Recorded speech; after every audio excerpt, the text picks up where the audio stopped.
Hi friends, welcome back to my channel. So இன்றைக்கி நம்ம பார்க்க போகிற டிஷ் என்னன்னு பார்த்தீங்கன்னா ஜீரோ ஆயில் சட்னி.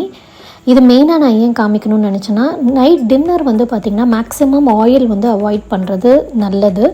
ஸோ அந்த மாதிரி நீங்கள் சட்னி செய்யும் போது இந்த மாதிரி ஜீரோ ஆயில் சட்னி வந்து ப்ரிஃபர் பண்ணுங்கள். இது நீங்கள் இட்லி, தோசை, சப்பாத்தி, பூரி, பொங்கல், உப்மா எல்லாத்துக்குமே நீங்கள் இதை வந்து செய்யலாம். ரொம்ப ரொம்ப டேஸ்ட்டாக இருக்கும். கண்டிப்பாக குழந்தைங்களுக்குமே நீங்கள் இது கொடுக்கலாம், ஏன்னா அவ்வளோ டேஸ்ட்டாக இருக்கும்.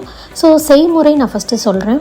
நீங்கள் வந்து சப்பாத்தி கிரில் இந்த மாதிரி எடுத்துக்கோங்க. சப்பாத்தி கிரில்லில் வந்து நாங்கள் எடுத்துருக்கிறது வந்து பார்த்திங்கன்னா ஒரு 3 பேர் சாப்பிட்ற மாதிரி அந்த அளவுக்கு எடுத்துருக்கோம். ஸோ நீங்கள் எத்தனை பேர் இருக்காங்களோ அதுக்கேற்ற மாதிரி நீங்கள் மாற்றிக்கலாம். ஸோ 2 தக்காளி, 1 வெங்காயம், 1 முழு பூண்டு, அதுக்கப்புறம் காரம் எவ்வளோ தேவையோ அதுக்கேற்ற மாதிரி நீங்கள் வந்து காஞ்ச மிளகா ஆட் பண்ணிக்கோங்க. நாங்கள் 3 மிளகா எடுத்திருக்கோம். இது எல்லாமே நீங்கள் டைரெக்டாக வந்து தணலில் வச்சிடலாம். நம்ம எல்லாத்தையுமே வந்து பார்த்திங்கன்னா திருப்பி வச்சு சுட போகிறோம். அந்த ஒரு நல்லா வந்து அந்த சார்ட் எஃபெக்ட் வரணும். அப்போ தான் அதோடய ஸ்மெல் நல்லா தெரியும் உங்களுக்கு. ஸோ பொறுமையாக டைம் எடுத்துக்கோங்க. ஒரு 3 to 4 minutes டைம் எடுத்து ஒரு பக்கம் நல்லா வந்து பார்த்திங்கன்னா இது வந்து ஃபுல்லாக கவர் ஆகணும். அப்போ தான் உள்ளே நல்லா வந்து பார்த்திங்கன்னா வேகும்.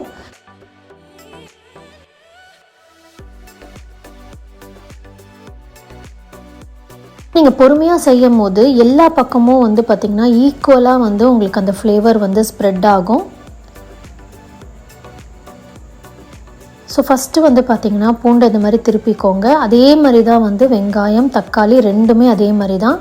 ஸோ ரொம்ப வந்து பிளாக் ஆனாலும் கவலைப்படாதீங்க. ஏன்னா மேலே இருக்கிறத வந்து பார்த்திங்கன்னா நம்ம அப்படியே ஃபுல்லாகவே ரிமூவ் பண்ணிடுவோம். அதை நம்ம யூஸ் பண்ண போகிறது கிடையாது.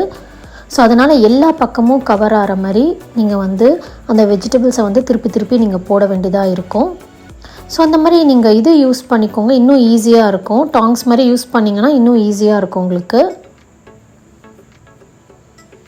ரொம்ப டேஸ்ட்டாக இருக்கும். நீங்கள் இதுக்கு வந்து பார்த்திங்கன்னா சில பேர் தாளித்து கொட்டணும்னு நினச்சிங்கன்னா நீங்கள் தாராளமாக தாளித்து கொட்டலாம். பட் நான் சொல்கிறது நைட்டுக்கு நீங்கள் ப்ரிப்பேர் பண்ண போகிறீங்க அப்படின்னா கண்டிப்பாக ஆயில் இல்லாமல் ப்ரிப்பேர் பண்ணிக்கோங்க.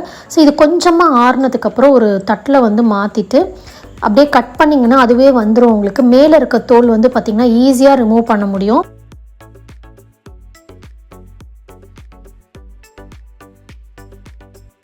பட் நீங்கள் சூடாக இருக்கும் போதே நீங்கள் எடுத்திங்கன்னா அந்த தோல் வந்து டக்குன்னு வந்துடும் உங்களுக்கு. ஸோ மேலே இருக்க அந்த கருப்பாக இருக்கிற தோல் மட்டும் ரிமூவ் பண்ணிவிட்டு உள்ளே வந்து பார்த்திங்கன்னா நல்லாவே வெந்திருக்கும். அதே மாதிரி தான் தக்காளிக்கும் மேலே இருக்கிற எல்லா அந்த ஒரு பிளாக்காக இருக்கிறது எல்லாத்தையுமே ரிமூவ் பண்ணிடுங்க.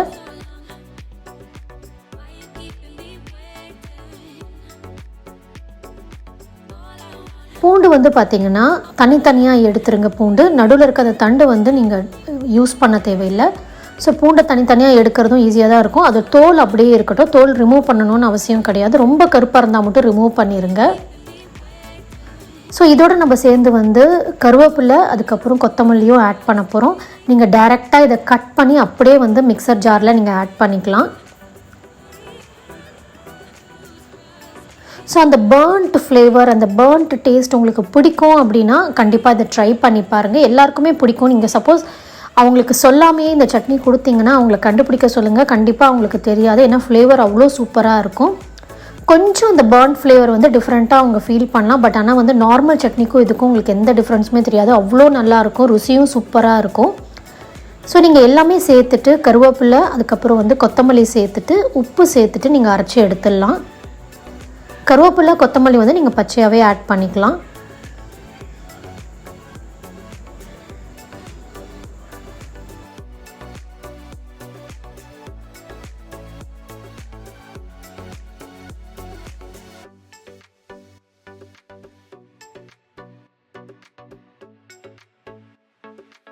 ஸோ இது நீங்கள் அரைச்சி வச்சிட்டிங்கன்னா 2 நாள் வரைக்கும் நீங்கள் தாராளமாக யூஸ் பண்ணிக்கலாம் ஃப்ரிட்ஜில் வச்சு.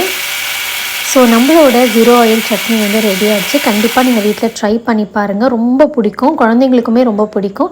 ட்ரை பண்ணி பார்த்துட்டு உங்கள் ஃபீட்பேக் வந்து கமெண்ட் செக்ஷனில் சொல்லுங்கள். Until next video, take care, பாய்.